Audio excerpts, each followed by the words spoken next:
मैं आरबी सिंह यादव और आप देख रहे हैं मेरा YouTube channel RB Singh Yadav editor.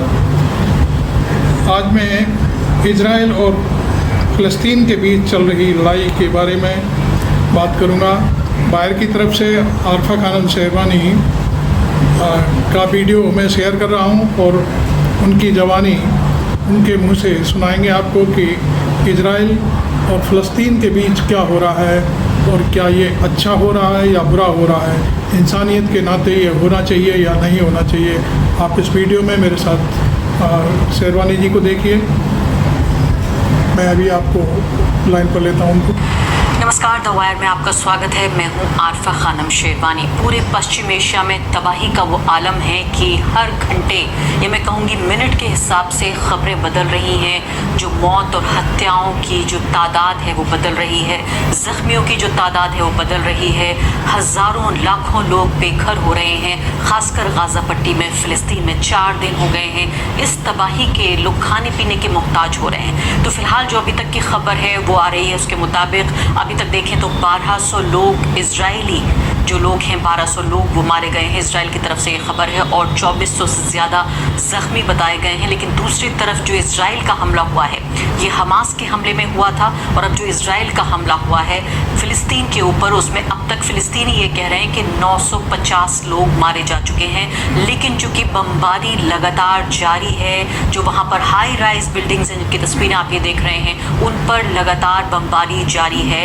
और जो वहाँ के प्रधानमंत्री हैं नेतन्याहू, उन्होंने कहा फ़िलिस्तीनियों से कि आप उस जगह को छोड़ के चले जाइए गाज़ा पट्टी को।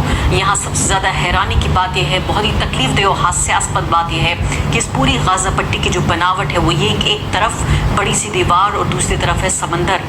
क्या कहने की कोशिश कर रहे थे प्रधानमंत्री? तो जाहिर है ये लोग सिर्फ और सिर्फ मरने के लिए वहाँ पर बचे हुए हैं, और इसीलिए इस वार्निंग के बावजूद कि इन्हें पता था कि हमास के हमले के बाद अब जिस तरह की बदले की कार्रवाई होगी, क्योंकि ये कोई पहली बार नहीं है, ये 75 साल पुराना झगड़ा विवाद है कि लगातार इधर इस तरफ से रॉकेट हमले होते हैं और उस तरफ से 50 गुना या मैं कहूँगी 100-500 गुना बड़ी कार्रवाई इजराइल करता है। उसके बावजूद भी लगातार इस तरफ के लोग हमला करते हैं और उधर से भी लगातार बदले की कार्रवाई होती है। उसके बावजूद भी लोग आखिर जाएं तो जाएं कहाँ? यानी इजराइल के मामले में तो आप समझिए कि उस तरफ कोई वार्निंग नहीं थी, इसलिए लोग एक तरह से सोते हुए पकड़े गए, या मैं कहूँगी छुट्टी का दिन था, उन्हें मालूम नहीं था और इस हमले का अंदाज़ा नहीं था। लेकिन इस तरफ तो हमले का अंदाज़ा था। युद्ध की घोषणा करने के बाद ये युद्ध किया गया, ये हमला किया गया। लेकिन जो मासूम बेचारे और लाचार फ़िलिस्तीनी हैं, उनके पास इसका कोई चारा नहीं है कि वो आखिर कहाँ चले जाएं। इसीलिए अभी देखिए 950 लोग अभी तक बताए जा रहे हैं। इसकी तादाद कई गुना बढ़ सकती है जो आबादी है वहाँ की, और बताया जा रहा है 5000 से ज़्यादा लोग इन हमलों में ज़ख्मी हुए हैं। जो इजराइल के डिफेंस फोर्स है उसका ये कहना है कि 1500 शरीर हैं जो आतंकवादी हैं, उनके उन्होंने कब्ज़ा किया है उनके ऊपर। ये उन्हीं के मुताबिक मैं ये कह रही हूँ, और गाज़ा के लोगों से कह रहे हैं कि आप मिस्र चले जाइए, इजिप्ट चले जाइए, हम यहाँ पर हमला करेंगे, हमास को सबक सिखाएंगे। अब यहाँ पर ये बहुत मुश्किल है कहना कि जिस बदले की कार्रवाई या सबक सिखाना या युद्ध का जिक्र कर रहा है इजराइल, सीधे तौर पर इसमें बड़ी तादाद उन लोगों की है जो आम नागरिक मारे जा रहे हैं। और ये जो मैं आपसे जिक्र कर रही थी कि वो लोग जो एक तरह से अंग्रेज़ी में जैसे सिटिंग डक कहते हैं, नहीं वो लोग जिनके पास कोई ऑप्शन ही नहीं है, उन्हें पता है हमला होने वाला है, लेकिन भाग कर वो कहीं नहीं जा सकते। इसके अलावा और भी ज़्यादा जो ख़तरनाक चीज़ है वो ये कि इजराइल के ही मंत्री ने जिस तरह से घोषणा की है कि बिजली, पानी, खाना हर तरह से बंद कर दिया गया है इन लोगों का। लंबी लंबी कतारें खाने के लिए लगी हुई हैं, अस्पतालों में जगह नहीं है। छोटी छोटी चीज़ों में जो फ़िलिस्तीनी हैं वो ज़रा सी चीज़ों के लिए तरस रहे हैं। लोगों के अलग अलग जो ट्वीट हैं वो आ रहे हैं, कह रहे हैं कि ये आखिरी ट्वीट मेरा हो सकता है, यहाँ बिजली नहीं है, खाना नहीं है, हमें नहीं पता अब आगे हमारा क्या होगा। इसके अलावा आप ये देखिए कि पूरा जो पश्चिमी मीडिया है और इसके साथ साथ उसमें जो भारत का मीडिया भी शामिल हो गया है, बिल्कुल जहरीला उनका कवरेज इस वक्त नज़र आ रहा है। न सिर्फ कि पूरी तरीके से आंखों पर पट्टी बंधी हुई है, एक तरफा कवरेज नज़र आ रहा है, दूसरी तरफ झूठ से पूरी तरीके से लबरेज ये कवरेज है। इसके कम से कम 3 उदाहरण मैं आपको देना चाहती हूँ। सबसे पहला उदाहरण, कल रात को अगर आप सोशल मीडिया पर रहे होंगे तो मैं पूरी तरीके से जानती हूँ कि आपकी भी नींद उड़ गई होगी मेरे तरीके से, जब मुझे पता चला कि हमास के ज़रिए ये आरोप लगाया बताया वेस्टर्न मीडिया ने कि हमास के ज़रिए 40 मासूम जो यहूदी बच्चे हैं, इजरायली बच्चे हैं, उनका गला काट दिया गया। ये खबर बिल्कुल जंगल में आग की तरह हर ओर फैल गई। खासकर एक जो ये पत्रकार हैं, इनके ज़रिए जिन्होंने पीछे दिखाया इस इलाके में जो IDF है, जो इजराइल की डिफेंस फोर्स है, वो विदेशी जो पत्रकार हैं उनको दिखाने के लिए जो ताज़ा हालात हैं उनको अपने साथ लेके गई। उसमें ये महिला जो रिपोर्टिंग कर रही है, इस महिला ने जब ये बताया कि हमें इस तरह से दिख रहा है कि देखिए 40 बच्चे, बेहेडेड 40 बेबीज़, ये जो एक हेडलाइन थी बेहेडेड 40 बेबीज़, ये जंगल में आग की तरह फैल गई। और जुबैर ने अभी ये अखबार की क्लिपिंग्स भी लगाई हैं जिसमें बताया कि अखबारों में छप चुका है। अब आकर पता चल रहा है कि दरअसल ऐसा कोई घटनाक्रम हुआ ही नहीं, और ये खुद इजराइल की जो डिफेंस फोर्स है उन्होंने इस बात को ये कहा कि हमें ये पता नहीं है, हमें ऐसी कोई सूचना नहीं है। ये इजराइल का ही न्यूज़ चैनल है i24, सबसे पहले इन्होंने, इस महिला रिपोर्टर ने इसकी शुरुआत की और उसके बाद लगातार दूसरे मीडिया के जरिए ये पिक करने लगा। ये CNN का भी आप ये देखिए, CNN ने भी इसको पिक किया और CNN के बाद आप देख रहे हैं कि अखबारों में तो छपा ही है जो मैं आपको बता रही हूँ। जो न्यूज़ लॉन्ड्री है उसने बाकायदा रिपोर्ट छापी है कि इजराइल के i24 न्यूज़ के बाद इजराइल की मीडिया, US की मीडिया, ये सब किस तरीके से इस झूठी खबर को फैलाने लगे।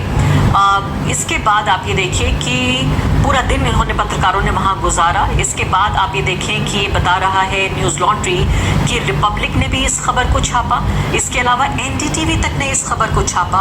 बहुत सारे ऐसे पत्रकार हैं भारत में जो रिपोर्टर्स हैं और एंकर्स हैं जिन्होंने इस खबर को ये बताने के लिए कि हमास कितना शैतानी है, कितना दैत्य है, कितना मॉन्स्ट्रस है, कितना बड़ा राक्षस है, जो कि मैं कह रही हूँ कि पहले ही इस कदर निर्दयता, इतनी क्रूरटी पहले ही हो रही है कि हमें और ज़्यादा इसको बदतर बनाने की ज़रूरत नहीं है, इसमें फेक न्यूज़ डालने की ज़रूरत नहीं है। जो 1200 लोग ये इजरायली मारे गए हैं या अब जो 1000 के आसपास पहुंच रहे हैं फिलिस्तीनी लोग, ये बिना किसी जुल्म ज़्यादती के मारे जा रहे हैं। इसमें बड़ी तादाद बच्चों की नहीं है, इसमें महिलाओं की नहीं है, क्या इससे भी ज़्यादा खून खराबा उसे जोड़ने की आखिर क्यों ज़रूरत पड़ रही है? साफ तौर पे इस बात का सिर्फ एक एक्सप्लेनेशन है, एक ही बात से इसको बताया जा सकता है। सबसे बड़ी वजह यह है कि जिसे कहते हैं एट्रोसिटी प्रोपेगेंडा या वॉर प्रोपेगेंडा।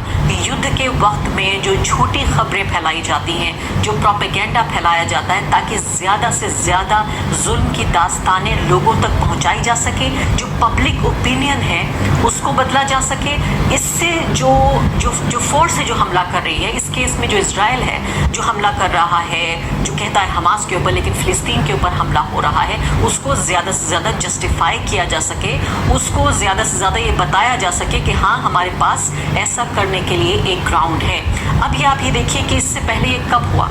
इससे पहले जब अमेरिका ने हमला किया इराक के ऊपर, उस वक्त का एक बहुत बदनाम केस है, मैं उसका उदाहरण आपको देना चाहती हूँ। ये पूरा उदाहरण जो एट्रोसिटी प्रोपेगेंडा को दिखाता है, ये नैरा टेस्टिमनी कहलाती है। नैरा टेस्टिमनी है ये कि जब जो खाड़ी का युद्ध हुआ था 90 के दशक में, उस वक्त ये 15 साल की लड़की थी, कुवैती लड़की, और इसने जो यूनाइटेड स्टेट्स का जो कांग्रेस है, वहाँ की जो संसद है, वहाँ पर बाकायदा उसने टेस्टिफाई किया, ये बयान दिया कि उसका ये आंखों देखा हाल है। ये बता रही है लड़की कि जो इंक्यूबेटर्स थे जहाँ बच्चों को, नए पैदाशुदा बच्चों को रखा गया था, उसमें किस तरह से जो इराकी फौजी थे उन्होंने इंक्यूबेटर्स वो ले गए और बच्चों को ज़मीन पर छोड़कर उन्हें मरने के लिए छोड़ दिया। इस 15 साल की बच्ची को इस झूठ की ये ट्रेनिंग दी गई कि उसने खुद अपनी आँखों से ये सब कुछ देखा, और इसके बाद इस पूरे दलील को इस्तेमाल करते हुए कि देखिए कितना बड़ा राक्षस है सद्दाम हुसैन, कितने बड़े राक्षस हैं जो इराकी फ़ौजी हैं। इसके कुछ ही हफ्तों बाद ये हमला हुआ यूनाइटेड स्टेट्स की तरफ से, और बाद में ये पता चला कि ये खबर अपने आप में पूरी तरीके से झूठी थी, और जो कुवैत के जो एम्बेसडर थे यूनाइटेड स्टेट्स को, उनकी बेटी थी ये जिसके ज़रिए ये पूरी टेस्टिमनी आई। जी हाँ, तो ये कांग्रेस में जो ये टेस्टिमनी, ये गवाही इस बच्ची ने दी, उसके बाद इसको बाकायदा अलग अलग तरीके से टेलीविज़न चैनल्स पर ब्रॉडकास्ट किया गया पूरे मुल्क में, और एक तरह का एक टर्निंग पॉइंट के तौर पर आया जो आम जनता की नज़र में जो उसका विचार है, जो पब्लिक ओपिनियन है उसको प्रभावित करने के लिए यूनाइटेड स्टेट्स ने इसको इस्तेमाल किया गया। और बार बार जॉर्ज डब्ल्यू बुश ने ये कहा कि देखिए इनक्यूबेटर्स में ये बच्चे थे और उनको वहाँ से हटाया जा रहा था, वहाँ से फेंका गया ज़मीन पर मरने के लिए, और इसलिए किया गया ताकि पूरे तरीके से तबाह किया जा सके कुवैत को। और इसको इस्तेमाल करके बाकायदा ये तमाम बातें की गई। तो ये खबर झूठ हुई। दूसरी खबर देखिए आप अपनी टीवी स्क्रीन पर, ये भारतीय पत्रकार है और ये जो खबर है ये पहले भी इस्तेमाल हो चुकी है इस तरह से। खुद ट्विटर ने इसको झूठी खबर करार दिया। इस खबर को आप देखेंगे तो आप हैरान हो जाएंगे कि वो व्यक्ति जो ग्राउंड पर भी नहीं है, दूसरे लोगों को कोट करते हुए ये व्यक्ति कह रहा है, आदित्य राजकौल नाम का ये पत्रकार है, जो कह रहा है कि किस तरह से गर्भवती महिला है सदर्न इजराइल में और उसको हमास के टेररिस्ट जो हैं वो उसे मिल गए, वहाँ उनको वो मिल गई और उसके शरीर को कैसे चीर फाड़ दिया। वो गर्भवती महिला थी, उसके पेट से बच्चा निकाला गया और उसको मारा गया। ये इस तरह की डिटेल्स हैं कि मैं आपके सामने, मुझे कहते हुए भी बहुत शर्म और अफसोस और दुख हो रहा है कि ये खबर झूठी थी। ट्विटर ने इसमें ऐड किया, ये बताया कि झूठी खबर है, ये साबरा और शतीला नरसंहार की खबर है।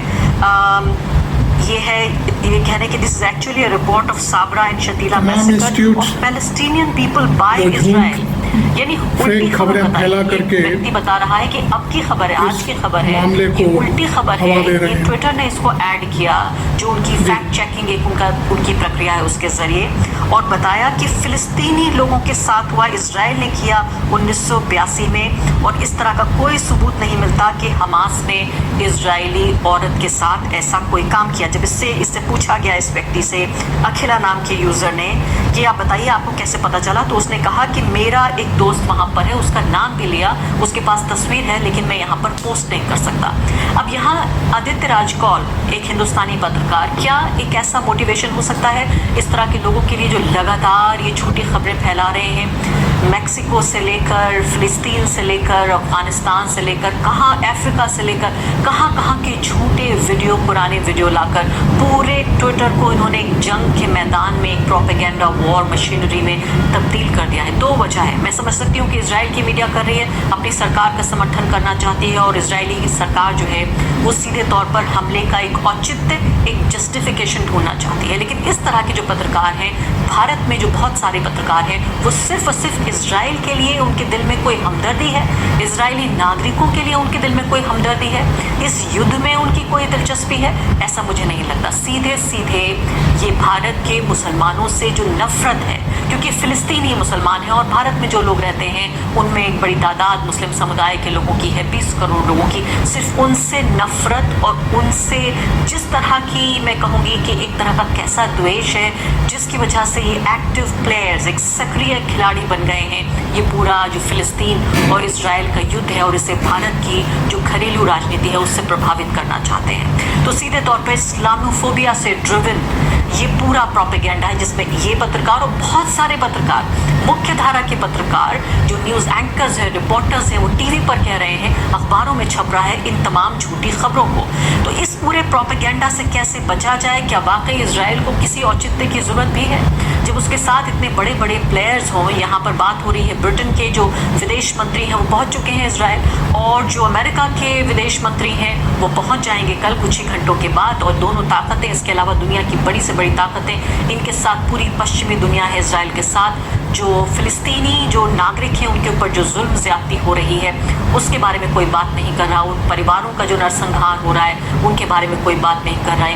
1000 लोग जिनके बारे में फिलिस्तीनी लोग कह रहे हैं मारे गए, उनके बारे में कोई बात नहीं कर रहा। सिर्फ बात हो रही है कि कैसे इजराइल को अपनी सरहदों की रक्षा करने का पूरा अधिकार हो, इसके लिए चाहे पूरा फिलिस्तीन भी तबाह हो जाए तो इस बात का कोई गम नहीं होगा।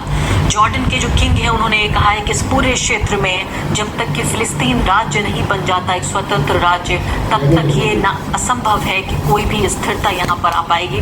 जो जॉर्डन के किंग अब्दुल्ला हैं उन्होंने ये कहा है कि कोई भी शांति की संभावना पूरे मिडिल ईस्ट रीजन में जब तक कि एक आज़ाद फिलिस्तीन राज्य नहीं बनता इजराइल के साथ साथ, तब तक ये पूरे तरीके से असंभव है। तो यहाँ इतना तो तय है कि इस 4 दिन के पूरे युद्ध के बाद, जो कि बाकी कई दिन भी चलने वाला है, और कोशिश ये की जा रही है कि बाकी जो क्षेत्रीय और दूसरे देश हैं जैसे लेबनान है या इसके अलावा ईरान है या सऊदी अरब है, ये सब इसमें ना शामिल हो इस युद्ध में। अगर ऐसा होता है तो एक और विश्व युद्ध की आशंका लगातार बढ़ रही है। तो इतना तो तय है कि अब तक, यानी 1948 से में बना ये इजराइल, तब से लेके अब तक जो एक यथास्थिति अलग अलग वक्त में बदली है, और अब जो यथास्थिति 2023 में कम से कम वो नहीं बनी रहेगी। चाहे फिलिस्तीन की तबाही हो या जो भी एक तरह से कोई एक ऐसा अग्रीमेंट उभर के आए, लेकिन साफ तौर पर तमाम जो विशेषज्ञ वो ये कह रहे हैं कि अब जो यथास्थिति थी वो पूरे तरीके से बदल जाएगी। और अभी फ़िलहाल जिस तरह की सरकार है इजराइल में, जो दक्षिणपंथी, खुद अपने आप को दक्षिणपंथी सरकार कहती है, उसके नेतृत्व में ये असंभव है कि किसी तरीके की कोई पीस डील हो। अब यहाँ पे सवाल ये पैदा हो रहा है कि जो हमास है वो क्या कह रहा है। तो हमास के जो लड़ाके हैं वो ये कह रहे हैं, उन्होंने नाम भी इसको दिया है कि अल अक्सा फ्लड का इन्होंने नाम दिया है। उनकी नज़र में उन्होंने उनका ये दलील ये है कि उसको नापाक करने की कोशिश की गई। अल अक्सा जो मस्जिद है उसको, ये हमारा औचित्य है और इसलिए हमने यहाँ पर हमला किया है। इजराइल के ही एक मंत्री कुछ दिनों पहले उन्होंने वहाँ दौरा किया था अल अक्सा मस्जिद का। इसके अलावा वहाँ पर कुछ टूरिस्ट भी जो हैं वो वहाँ पर गए थे जो इस्लाम धर्म के मानने वाले नहीं हैं, और इस औचित्य को इस्तेमाल किया जा रहा है वहाँ पर इस सब के ज़रिए। इससे पहले भी सन 2000 में जो एरियल शेरोन हैं वहाँ के इजराइल के, वो वहाँ गए थे, और उसको बाद ये माना गया था कि सन 2000 में कि जो दूसरा इंतिफादा, यानी दूसरा एक रेवोल्यूशन, इंतिफादा का मतलब अगर देखा जाए एक दूसरी क्रांति, यानी एक दूसरा एक तरह से संघर्ष शुरू हुआ था सन 2000 में। 23 साल पहले भी सिर्फ उसके पीछे भी प्रोवोकेशन यही था, छोटा। अभी इसी श्रृंखला में मैं भाई रवीश कुमार को भी सुनवाऊंगा। वो भी इजराइल को लेकर के उन्होंने एक वीडियो तैयार किया है, मैं इसको शेयर कर रहा हूँ, आप सुनिए भाई रवीश को। नमस्कार, मैं रवीश कुमार। इजराइल हमास युद्ध के बहाने ट्विटर पर फेक न्यूज की बाढ़ आ गई है। युद्ध के समय आधिकारिक सूचनाएं भी प्रोपेगेंडा का हिस्सा लगने लग जाती हैं, और अब तो सोशल मीडिया पर लोग खुद से और सरकार की तरफ से झूठी खबरों का ऐसा तूफान मचा दे रहे हैं कि आम नागरिकों के लिए मुश्किल हो गया है कैसे पता करें कि कौन सी सूचना सही है। लोग अपनी राजनीतिक मान्यताओं के हिसाब से वीडियो खोजने लग जाते हैं, मिल भी जाता है, मिलते ही सही मान लेते हैं और वायरल कराने लग जाते हैं। हम इस वीडियो में फेक न्यूज़ के अलावा भारत के उन लोगों की भी बात करेंगे जो हिटलर को हीरो मानते हैं और इजराइल को भी। ऐसे लोगों को मेरी सलाह है कि जब इजराइल जाएं तो इजराइल को पता ना चलने दें, क्योंकि वह हिटलर को विलेन मानता है। पिछले कुछ वर्षों से फेक न्यूज़ के खेल में पत्रकार और चैनल भी खुलकर शामिल होने लगे हैं। इसलिए नागरिकों के लिए सही तथ्यों का पता करना मुश्किल हो जाता है। मीडिया से हार कर जब वे व्हाट्सएप ग्रुप में जाते हैं, तब वहां अंकिल लोग पहले से संपादक बनकर फेक न्यूज़ के हथगोले लेकर बैठे मिल जाते हैं। चारों तरफ झूठी खबरों का विस्फोट हो रहा है। इस खेल में ताली एक हाथ से नहीं बजती है, दोनों तरफ से बजने लग जाती है। कोई हमास को हीरो या विलन बना रहा है तो कोई इजराइल को हीरो या विलन बना रहा है। फेक न्यूज़ की ऐसी ही एक आंधी इजराइल में 40 बच्चों की मौत की खबर को लेकर चलने लगी। जिस इलाके की ये खबर बताई जा रही थी, वहां इजरायली डिफेंस फोर्स अंतर्राष्ट्रीय प्रेस को लेकर गई थी। 10 अक्टूबर को I-24 की रिपोर्टर ने अपनी रिपोर्ट में कह दिया कि हमले की सुबह हमास ने इजराइल की सीमा में 40 बच्चों वायरल हो रही है, देखिए उतार दिया। इसमें उस रिपोर्ट में शेरवानी ने भी ये बात कही थी, भाई रवीश कुमार भी यही बात बता रहे हैं कि फेक न्यूज़ फैलाई जा रही है चारों तरफ। भारत में इसे इंडिया टुडे ने भी चला दिया। उस दिन CNN के रिपोर्टर ने भी बिना पुष्टि के कह दिया कि महिलाओं और बच्चों के सर काटे गए। अपनी जानकारी का कोई स्रोत उन्होंने नहीं दिया। नेशनल रिव्यू नाम की रूढ़िवादी अमेरिकी पत्रिका ने भी इस खबर को IDF के कमांडर का हवाला देते हुए ट्वीट कर दिया। यहां तक कि अमेरिकी कांग्रेस के नेता ने भी इस दावे का प्रचार कर दिया। इसके अलावा कई लाख फॉलोअर वाले ब्लू टिक प्राप्त अकाउंट भी इस बात को सत्य की तरह लिखने लग गए। मगर कुछ घंटे पहले एनाडोलू न्यूज एजेंसी ने इस पर इजरायली सेना का जवाब छापा है। सेना के प्रवक्ता ने एजेंसी से फोन पर कहा है कि हमने ये खबर देखी है, मगर हमारे पास इसकी कोई जानकारी या पुष्टि नहीं है कि हमास ने बच्चों को मारा है। पत्रकार कह रहे हैं कि इस खबर को पहला बढ़ावा सेना से ही मिला। सेना की पुष्टि का भी क्या भरोसा, कई बार सेना भी इस तरह का प्रोपेगेंडा वीडियो ठेल देती है। हमास भी अपनी तरफ से प्रोपेगेंडा कर रहा है, यह विश्वास हासिल करने के लिए कि फिलिस्तीनी हक के लिए केवल वही लड़ रहा है, जबकि ऐसा नहीं है। भारत में इसका अलग ही कैरेक्टर है। यूक्रेन युद्ध से लेकर फ्रांस में हुए दंगों के वीडियो या उसके नाम पर किसी और जगह के वीडियो से भारत में एंटी मुस्लिम नफरत फैलाने की फैक्ट्री चल पड़ती है। हम इस पर भी इस वीडियो में बात करेंगे। यूक्रेन युद्ध के समय भी भारतीय टीवी न्यूज चैनलों ने अपने स्क्रीन पर वीडियो गेम दिखा दिया, ये कहते हुए कि ये युद्ध के हैं। उस समय ऑल्ट न्यूज और बूम फैक्ट चेक ने इस पर रिपोर्ट की थी। 2021 सितंबर में पंजशीर की लड़ाई के दौरान भी इस गेम के वीडियो टीवी चैनलों ने चलाए। यही अब भी हो रहा है। पता चला कि आर्मा 3 सिमुलेटर गेम का वीडियो है। पिछले साल आर्मा गेम बनाने वाली कंपनी ने कहा कि हमारे गेम में खेलने वाले काफी बारीकी से किसी झड़प को वीडियो गेम में बदल देते हैं। यही कारण है कि हिंसा की घटनाओं के दौरान इसके वीडियो का इस्तेमाल फेक न्यूज फैलाने में हो जाता है। हमने कोशिश की है कि सोशल मीडिया प्लेटफॉर्म को ऐसे वीडियो के बारे में बताएं, पर उससे कोई खास फर्क नहीं पड़ा। इसलिए हमने मीडिया और फैक्ट चेकर्स से मिलकर ऐसे वीडियो को चिन्हित करने का काम किया है। इजराइल हमास युद्ध के समय भी फिर से यही सब हो रहा है। अल जजीरा ने लिखा है कि इजराइल और हमास के बीच युद्ध को लेकर ट्विटर पर 5 करोड़ से ज्यादा पोस्ट किए गए हैं। यह जानकारी ट्विटर ने ही दी है, जिसे अब एक्स कहा जाता है, मगर चलन में ट्विटर आम है, इसलिए हम ट्विटर का ही इस्तेमाल करते हैं। तो 5 करोड़ पोस्ट में कौन सही है कौन गलत है आप कैसे पता करेंगे? जब तक आप पता करेंगे तब तक इस तरह के पोस्ट को अंकित लोग व्हाट्सएप ग्रुप में आंटियों को बांट चुके होंगे। सोशल मीडिया प्लेटफॉर्म पर अक्सर आरोप लगता है कि इसके एल्गोरिथम का तंत्र नफरती और झूठी सूचनाओं का जमकर प्रचार करता है। Grow is proud to introduce Grow Mutual Fund.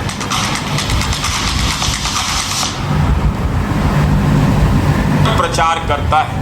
अल जजीरा ने लिखा है कि सभी सोशल मीडिया प्लेटफॉर्म के मुकाबले ट्विटर पर फेक न्यूज सबसे ज्यादा फैल रही है। बहुत से संजीदा पत्रकारों के पास ब्लू टिक नहीं है, इसलिए उनके पोस्ट या वीडियो को बढ़ावा नहीं मिलता।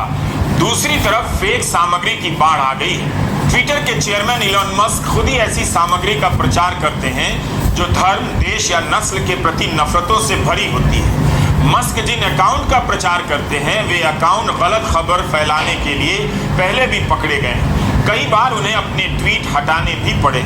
रॉयटर्स ने अपनी रिपोर्ट में लिखा है कि मस्क के आने के बाद से एक ऐसे डेटा टूल को पहुंच से बाहर कर दिया गया जो पहले सबके लिए उपलब्ध था। उसकी मदद से फर्जी खबरों की जांच करने वाले लोग काफी आसानी से कीवर्ड और हैशटैग के जरिए गलत खबर को ट्रैक कर लेते थे। टेलीग्राम से फर्जी वीडियो आने शुरू हो गए हैं और फिर सभी तरह के सोशल मीडिया पर फैल रहे हैं। ऐसा ही यूक्रेन युद्ध के समय भी देखा गया था। ब्लू टिक खरीदे हुए लोगों के पोस्ट को ट्विटर बढ़ावा देता है, इसलिए ब्लू टिक का सहारा लेकर भी गलत सलत दावे किए जा रहे हैं और फैलाए जा रहे हैं। इस बार ब्लू टिक अकाउंट से काफी झूठ फैला है। आरोप है कि मस्क ने ट्विटर खरीदने के बाद वहां की फैक्ट चेक की टीम को कमजोर कर दिया। सोशल मीडिया के प्लेटफॉर्म दावा करते हैं कि उनके यहाँ हिंसा और झूठी खबरों को रोकने के लिए तंत्र है, मगर इस समय झूठी खबरों और वीडियो की बाढ़ को देखकर नहीं लगता ऐसा कोई तंत्र सही से काम कर रहा है। ट्विटर ही नहीं, टेलीग्राम पर भी अलग अलग तरह की सामग्रियां फैल रही हैं। अंग्रेजी, हिब्रू और अरबी में काफी फर्जी खबरें फैलाई जा रही हैं। यूक्रेन युद्ध की तरह इस बार भी वीडियो गेम्स का काफी इस्तेमाल हो रहा है। उनसे तस्वीरें लेकर हमास का बताया जा रहा है। इसी तरह एक यूजर इयन माइल्स जियोंग हैं जिनका दक्षिणपंथी राजनीति की तरफ झुकाव है। ट्विटर पर मस्क और इयन अक्सर एक दूसरे के ट्वीट साझा करते हैं। इयन ने हमला शुरू होने के कुछ घंटों के बाद एक वीडियो पोस्ट किया जिसमें एक घर पर वर्दी पहने कुछ लड़ाके धावा बोल रहे हैं। ईएन ने लिख दिया कि हमास घर घर जाकर लोगों पर हमला कर रहा है, शरण लिए हुए महिलाओं और बच्चों को भी नहीं बख्श रहा है। मगर इस पर एक्स कम्युनिटी का स्पष्टीकरण आ गया कि इस वीडियो में हमास नहीं, इजरायली सुरक्षा बल किसी घर पर हमला कर रहे हैं। ये सफाई आ जाने के बाद भी ये वीडियो अभी तक एक्स पर देखा जा सकता है। अब तक इसे 1.25 करोड़ से अधिक लोग देख चुके हैं। इस वीडियो को 13,800 से अधिक बार शेयर किया गया है। शेयर करने वालों में से कई ब्लू टिक वाले अकाउंट हैं। किसी ने अल्जीरिया में पटाखों के वीडियो को इजराइल का बताकर वायरल करा दिया, तो किसी ने फुटबॉल के खिलाड़ी रोनाल्डो को फिलिस्तीन का झंडा पकड़े दिखा दिया। सीरिया गृह युद्ध के 3 साल पुराने वीडियो को अभी का बताकर फैलाया जा रहा है। ब्लूटिक प्राप्त एक्स अकाउंट ने इजिप्ट की सेना के अभ्यास के वीडियो को हमास का हमला बताया। 3 दिन पुराने संगीत कार्यक्रम में भीड़ के वीडियो को हमास के हमले वाले कार्यक्रम के रूप में दिखाया गया। किसी पुराने वीडियो यहूदियों की पारंपरिक पोशाक पहने हुए कुछ लोग भाग रहे हैं, उसे हमास के हमले से जोड़कर दिखा दिया गया। यूरोपियन यूनियन ने फेक न्यूज को लेकर इलॉन मस्क को चेतावनी भरा पत्र लिखा है। इस पत्र में बताया गया है कि पुरानी छवियों को खास मकसद से फिर से वायरल किया जा रहा है। यूरोपियन यूनियन ने अपने पत्र में यह भी लिखा है कि मस्क इस बात को सुनिश्चित करें कि सूचनाएं सही और सटीक तरीके से जाएं। अगर गलत है तो तुरंत पकड़ी जाए। फैक्ट चेक करने वालों की हालत खराब है। रॉयटर्स ने ऐसी कई खबरों की फैक्ट चेकिंग की है। गार्डियन ने लिखा है कि सोशल मीडिया के 5 में से 1 अकाउंट में हमास के हमले और उसके बाद को लेकर जो बातचीत हो रही है वो फेक है। इजराइल के ही एक फर्म साइब्रा ने गार्डियन अखबार को यह जानकारी दी है। आप भी आने वाली सूचनाओं को संभल कर देखिए। पूछा कीजिए कि वीडियो कब का है, आपको कहां से मिला, किसने रिकॉर्ड किया है, किसी चैनल का है या टिकटॉक से है तो किस अकाउंट से है। इतना सब पूछ लेने भर से वीडियो आगे फैलना रुक जाएगा। बिना जानकारी लिए किसी भी वीडियो को आगे फॉरवर्ड ना करें। जून के महीने में फ्रांस में हिंसा हुई। मार्सेई में एक लाइब्रेरी पर हमले का वीडियो भारत में खूब चलाया गया, यह बताकर कि इस्लामिक ताकतें नालंदा की लाइब्रेरी की तरह आज भी लाइब्रेरी जला रही। इनसे सावधान रहने की जरूरत है। ये सभी भारत के ट्विटर हैंडल हैं। 9 लाख फॉलोअर के इस हैंडल से ट्वीट किया जाता है कि नालंदा में 90 लाख किताबों के जला देने के 830 साल बाद इस्लामवादियों ने फ्रांस के मार्सेई की सबसे बड़ी लाइब्रेरी को जला दिया है। ज्ञान ही सब कुछ है, खलनायक इसे खूब समझता है। इस वीडियो को 30 लाख व्यूज मिले। इस ट्वीट में कहा गया है कि इस्लामिस्ट कट्टरवादियों ने मार्सेई की लाइब्रेरी जला दी। इस घटना से याद आता है कि किस तरह कश्मीर में पैतृक घरों को जला दिया गया। उस घर में भी 5000 किताबें थी। इस ट्वीट को 7 लाख से अधिक व्यूज मिले। इसी तरह इस हैंडल से ट्वीट किया गया कि 1193 में खिलजी ने नालंदा यूनिवर्सिटी जला दी। 90 लाख किताबें थी।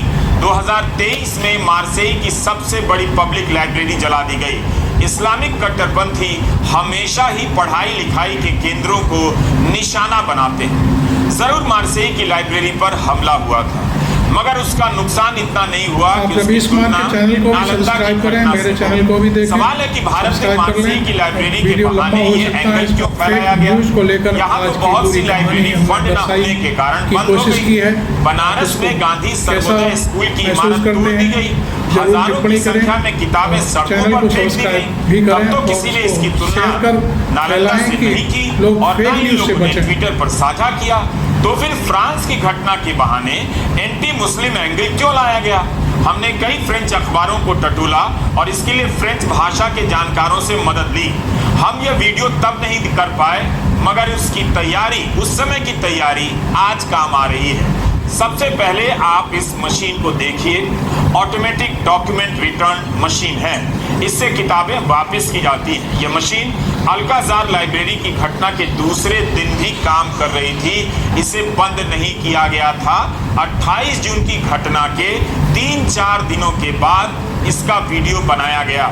आप देख सकते हैं कि इस मशीन से किताबें वापस की जा रही हैं। आसपास लोग आते जाते दिख रहे हैं, मगर भारत में अफवाह फैलाई गई कि जिस तरह से नालंदा लाइब्रेरी जला दी गई, उसी तरह से कई 100 साल बाद इस्लामिक कट्टरपंथियों ने इसे जला दिया।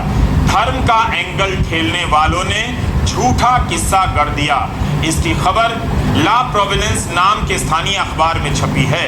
घटना के बारे में लिखा है कि अल्काजार लाइब्रेरी के फ्रंट को नुकसान पहुंचाने की कोशिश हुई है, मगर भीतर कुछ भी नष्ट नहीं हुआ है। इसे देखते हुए लाइब्रेरी को केवल अगले दिन के लिए बंद किया गया। ला फिगारो नाम के अखबार ने 30 जून 2023 को लिखा कि मार्सेई के अल्काजार लाइब्रेरी को जलाने का प्रयास हुआ। प्रदर्शनकारियों ने लाइब्रेरी की खिड़कियां तोड़ दी और बिल्डिंग के प्रवेश द्वार पर आग लगाने की कोशिश की। इससे ज्यादा लाइब्रेरी को नुकसान नहीं हुआ। अल्काजार लाइब्रेरी की तरफ से बस एक संदेश जारी किया गया कि शाम की घटना को देखते हुए अल्काजार लाइब्रेरी बंद रहेगी। समझने के लिए शुक्रिया। इलन मस्क भी इस झांसे में आ गए और उन्होंने ट्वीट कर दिया कि लाइब्रेरी जलाना पाप है। लेकिन सच्चाई यह थी कि अल्काजार लाइब्रेरी नहीं जली। लाइब्रेरी केवल एक दिन के लिए बंद हुई। उसकी खिड़कियों के शीशे तोड़े गए, उनकी जगह काठ के बोर्ड लगा दिए गए। 4 जुलाई को ला प्रोविडेंस अखबार ने लिखा कि लाइब्रेरी खुल गई है। लाइब्रेरी के बाहर 1 दर्जन से ज्यादा लोग अंदर जाने के लिए लाइन में लगे थे। ये उसी वक्त का वीडियो है। तो क्या आप एक बिजनेसमैन हैं और अपने बिजनेस को आप ऑनलाइन ले जाना चाहते हैं, अपने आप को डिजिटल बनाना चाहते हैं? क्या आप अपनी सेल इंक्रीज करना चाहते हैं? अल्काजार लाइब्रेरी को लेकर ग्लोबल लेवल पर झूठ फैलाया गया कि इस्लामी कट्टरपंथ लाइब्रेरी जला रहे हैं। फ्रांस 24 चैनल ने भी इस झूठ का पर्दाफाश किया। बताया कि अंग्रेजी बोलने वाले ऐसे लोग जो प्रवासियों इमिग्रेंट्स के प्रति नफरत रखते हैं, उनके द्वारा यह सब फैलाया जा रहा है। पुराने समय के वीडियो को जून के दंगों का बताकर वायरल किया गया। टिकटॉक और फिल्मों के विजुअल्स भी वायरल के लिए इस्तेमाल किए गए। फ्रांस 24 ने यह भी लिखा कि फ्रांस में चल रहे प्रदर्शन के नाम पर भारत में हिंदू राष्ट्रवादियों के ट्विटर हैंडल से मुसलमानों के खिलाफ गलत खबरों का प्रचार किया जा रहा है। बताइए, भारत के झूठवादियों की चर्चा फ्रांस में भी हो रही है। यही आपको समझना है कि फ्रांस में इस झूठ को प्रचारित करने वाले किसी और कारण से कर रहे थे। भारत के लोगों ने उनके झूठ का इस्तेमाल अपने राजनीतिक फायदे के लिए कर लिया। यही सब इस समय भी हो रहा है। फ्रांस में ऐसी फर्जी खबरें खूब चल रही थी। मनीला के डाकघर में लगी आग के वीडियो को फ्रांस की लाइब्रेरी का बताकर वायरल किया गया। क्या फ्रांस की हिंसा के पीछे इस्लाम कारण था या कोई और वजह रही होगी? फ्रांस में मुस्लिम आबादी की संख्या मात्र 10% है। वहां मांग होती है कि नस्ल के आधार पर सर्वे हो ताकि इंडिया के पत्रकार ने भी कहा कि फ्रांस में मुसलमानों ने दंगा फैलाया, सामने आ जाए, लाइब्रेरी मगर सरकार नहीं मानती। आप इसकी तुलना भारत है। में जाति के सर्वे की मांग से कर सकते हैं। हुआ यह कि फ्रांस की पुलिस ने जिस युवा नाहेल मजौक को गोली मारी वह अल्जीरियाई मूल का था, मगर उसकी पैदाइश फ्रांस में हुई थी। चूंकि वह उपनिवेशिक मूल का था, इस कारण पुलिस ने उसे गोली मार दी। जब लोगों ने यह वीडियो देखा तब फ्रांस के भीतर गुस्सा भड़क गया, आग लग गई। इस हिंसा में केवल अल्जीरियाई मूल के लोग ही शामिल नहीं थे, फ्रांसीसी लोग भी थे जिनके मन में पुलिस को लेकर अलग अलग कारणों से गुस्सा रहता है। हम पुलिस की भूमिका पर किसी और वीडियो में विस्तार से बात करेंगे। लेकिन फ्रांस में जब से दक्षिणपंथी राजनीति का विस्तार हो रहा है, पहचान की राजनीति के बहाने इस तरह की हिंसा को बढ़ावा दिया जाता है। तो घटना कहीं भी हो, युद्ध हो या हिंसक प्रदर्शन हो, भारत में इसके वीडियो का खास तरह से इस्तेमाल होता है। आप मुसलमान से नफरत करते रहें या कहने वाले इन वीडियो के सहारे खुद को सही ठहराने लग जाते हैं कि उन्होंने सही कहा था। अब देखिए, फ्रांस में भी हो रहा है, अमेरिका और इजराइल में भी हो रहा है। मतलब आप कुछ भी कर लें, हर सही खबर पर 10 फर्जी खबरें आपके आसपास घूम रही हैं। इजराइल और हमास को लेकर अनगिनत फेक न्यूज फैला दिए गए हैं और न्यूज के फैक्ट चेकर जुबैर के हैंडल पर ऐसे तमाम पोस्ट की पोल खोली गई है। सभी जल्दी में हैं, खुद को सही साबित करने के लिए फेक न्यूज पर तुरंत प्रतिक्रिया देना चाहते हैं। इस होड़ के कारण भी फेक न्यूज तेजी से फैलता जाता है। बीबीसी के नाम से फर्जी अकाउंट खोलकर ट्वीट किया गया कि नेतन्याहू को अस्पताल ले जाना पड़ा। सीरिया के पुराने वीडियो को भी अभी का बताकर चलाया जा रहा है। इस अकाउंट को निलंबित कर दिया गया है। ये सच है कि हमास ने महिलाओं और बच्चों को अगवा किया है, मगर 1 महीने पुराना वीडियो जिसमें एक व्यक्ति अरबी में किसी बच्चे से उसके घर और माता पिता के बारे में पूछ रहा है, उसे हमास द्वारा अगवा किए गए बच्चे का वीडियो बताया गया, जो कि गलत है। अब आते हैं भारत के उन लालों पर जो ट्विटर पर लिख रहे हैं कि इजराइल की सेना में भर्ती होना चाहते हैं। इनके हैंडल को देखकर लगता है कि ये अपनी पॉलिटिक्स को लेकर काफी कंफ्यूज हैं। ऐसे लोगों से अपील है कि इजराइल की सेना में भर्ती होने का मौका मिल भी जाए तो अपने ट्विटर हैंडल से हिटलर के समर्थन वाली सारी पोस्ट हटा दे, वरना मोर्चे पर भेजे जाने से पहले उन्हें मुर्गा बना दिया जाएगा। भारत में इजराइल हमास युद्ध से फेक न्यूज के अलावा राष्ट्रभक्ति का फेक वर्जन भी देखने को मिल रहा है। हमें एक ट्वीट मिला जो काफी दिलचस्प लगा। इसे एक ब्लू टिक प्राप्त गुमनाम ट्विटर हैंडल ने ट्वीट किया है। इसमें दिखाई देता है कि गौरव ठाकुर नाम के एक शख्स ने लिखा है कि मैं बिना वेतन के इजरायली सेना में भर्ती होना चाहता हूं। मेरी हाइट 5 फीट 7 इंच है। मैं भारत से हूं, हिंदू हूं। इनकी लिखावट में वर्तनी की गलती भी है। जब इसको ट्विटर और फेसबुक पर कॉपी करके सर्च किया गया तो पाया गया कि भारत में मौजूद इजरायली देशभक्तों में ये ट्वीट काफी मशहूर है। हूबहू इसी गलती के साथ यही पोस्ट हमें अन्य अकाउंट्स पर भी मिला है। यही नहीं, हमास के हमले से महीनों पहले अप्रैल 2023 में भी एक अकाउंट पर हमें यही ट्वीट मिला और यही पोस्ट हमें मई 2021 में मिला। हमास के हमले से 2.5 साल पहले। इतने आलसी लोगों को इजराइल अपनी सेना में भर्ती करेगा तो उसका बेड़ा गर्क हो जाएगा। इजराइल भारत से दोस्ती रखे मगर यहाँ के चोखरों से फिलहाल दूर रहे। क्यों हिटलर का समर्थक होते हुए आप इजराइल का समर्थक नहीं हो सकते? इसके लिए जरूरी है कि आप पढ़ें और इसकी राजनीति से जुड़े शब्दों का मतलब समझें। इस मसले की रिपोर्टिंग में आपके सामने एक शब्द बार बार आता होगा, एंटीसेमिटिज्म। एनसाइक्लोपीडिया ब्रिटेनिका ने लिखा है कि 1889 में जर्मनी के विल्हेम मार ने एंटीसेमिटिज्म शब्द को गढ़ा। हिटलरवादियों को एंटीसेमिटिज्म कहा जाता है। हिटलर के दौर में जर्मनी सहित यूरोप के कई देशों में यहूदियों का भयंकर नरसंहार हुआ, जिसे हॉलोकास्ट भी कहते हैं। उनके साथ धर्म, नस्ल के नाम पर भेदभाव हुआ, हिंसा हुई। उसके बाद से यूरोप के कई देशों में कानून बना दिया गया कि आप किसी यहूदी का धर्म या नस्ल के नाम पर मजाक नहीं उड़ा सकते, गाली नहीं दे सकते। यह अपराध है। ठीक उसी तरह जैसे आप किसी अनुसूचित जाति के व्यक्ति पर जाति सूचक शब्दों का इस्तेमाल नहीं कर सकते, अपराध है। तो एंटीसेमिटिज्म का मतलब भी ध्यान में रखिए। इस हंगामे के बीच चंद यहूदी पत्रकार, संगठन और कार्यकर्ता खुद को उस भीड़ से अलग कर रहे हैं जो यहूदीवाद की समर्थक है। ये लोग खुद को ज़ायनिस्ट नहीं कहते। क्यों एक यहूदी अपने आप को ज़ायनिस्ट से अलग करता है? ज़ायनिस्ट का क्या मतलब है? क्या हर यहूदी ज़ायनिस्ट होता है? जिस तरह से भारत में हिंदू और हिंदुत्व के बीच अंतर किया जाता है, उसी तरह कई यहूदी खुद को ज़ायनिज्म से अलग करते हैं। ज़ायनिज्म धर्म के आधार पर राजनीतिक अस्तित्व की बात करता है, जैसे हिंदुत्व करता है।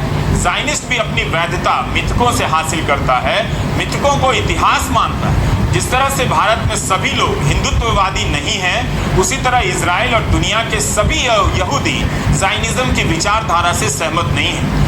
ज्यूइश वर्चुअल लाइब्रेरी में ज़ायनिज्म के बारे में बताया गया है कि 1890 से यह शब्द प्रचलन में है। इसकी व्यापक परिभाषा को इस तरह समझा जा सकता है कि अपनी मातृभूमि यानी इजराइल की जमीन पर वापस बसने का यहूदी लोगों का एक आंदोलन था। इसकी मांग में इजराइल में यहूदी संप्रभुता भी शामिल थी। 1948 में इजराइल के गठन के बाद ज़ायनिस्ट मूवमेंट में इजराइल के विकास और सुरक्षा का मुद्दा प्रमुख बन गया, मगर हर यहूदी ज़ायनिस्ट नहीं है। इजराइल में रहने वाले सभी यहूदी भी अपने आप को ज़ायनिस्ट नहीं मानते, धर्म की राजनीति में यकीन नहीं करते हैं। इजराइल में मुसलमान अरब भी रहते हैं और ईसाई अरब भी। लेकिन अमेरिका के राष्ट्रपति जो बाइडेन का एक बहुत पुराना बयान है। 13 जुलाई 2022 को जब जो बाइडेन इजराइल गए तब भी उनके इस बयान की एक चर्चा हुई। जेरूसलम पोस्ट में अमेरिका के राष्ट्रपति जो बाइडेन का यह बयान छपा है। यहाँ इस फर्क को समझना बहुत ज़रूरी है। हर यहूदी ज़ायनिस्ट नहीं होता, वह धर्म की राजनीति में यकीन नहीं करता। मगर बाइडेन एक अलग बात कहते हैं कि यू नीड नॉट बी ए जू टू बी अ ज़ायनिस्ट, यानी ज़ायनिस्ट होने के लिए यहूदी होने की ज़रूरत नहीं। बाइडेन इसके ज़रिए इजराइल और अमेरिका के रिश्तों को गहरा कर रहे हैं। बता रहे हैं कि यहूदियों के साथ जो नरसंहार हुआ उसका उन्हें अफसोस है और वे इजराइल के प्रति अपना दायित्व समझते हैं। इसलिए हमास के हमले के बाद बाइडेन ने अपने बयान में इसकी तुलना हॉलोकॉस्ट के दौर से की। तो एक तरह से बाइडेन हिटलर के दौर में हुए नरसंहार के कारण ज़ायनिज़्म के प्रति सहानुभूति रखते हैं, जो इजराइल के अस्तित्व को धर्म के नजरिए से ही देखता है। नेतन्याहू की पार्टी की राजनीति भी इसी विचारधारा से भरी बताई जाती है। लेकिन इसी दिन बाइडेन यह भी कह गए कि क्षेत्र की समस्या का समाधान यह है कि 2 राज्य बने, एक इजराइल और एक फिलिस्तीन। यही बेस्ट तरीका है। दोनों देशों में स्वतंत्रता, समृद्धि और लोकतंत्र कायम रखने। बाइडेन ने यहाँ सही आप बात सभी कही है। अपने YouTube चैनल पर रवीश कुमार ऑफिशियल देखते रहिए। आप पश्चिम की जितनी भी बुराई कर लें, लेकिन सच यह भी है कि उन्हीं देशों के कई पत्रकार दशकों से इजराइल और गाजा की रिपोर्टिंग करते रहे हैं और अपनी जान आपने भी मेरे गंवा दी चैनल है। में आरफा खानम भारत का शेरवानी मोदी मीडिया और उछल-कूद भाई की रवीश कतार कुमार को में देखा। जाएगा आपको ये या चैनल पश्चिम मेरा के मीडिया वीडियो पर कैसा लगा, खुद को आप श्रेष्ठ इसका बताएगा, पर जबकि जरूर है अपनी नहीं। टिप्पणी करें, आपसे अपील है कि शेयर करें और एंटी-मुस्लिम मेरे पोस्ट चैनल को सब्सक्राइब और वीडियो से सावधान रहें। फेक न्यूज से भी बचें। यह युद्ध है और इसका परिणाम किसी के लिए भी अच्छा नहीं होने वाला है। नमस्कार, मैं रवीश कुमार।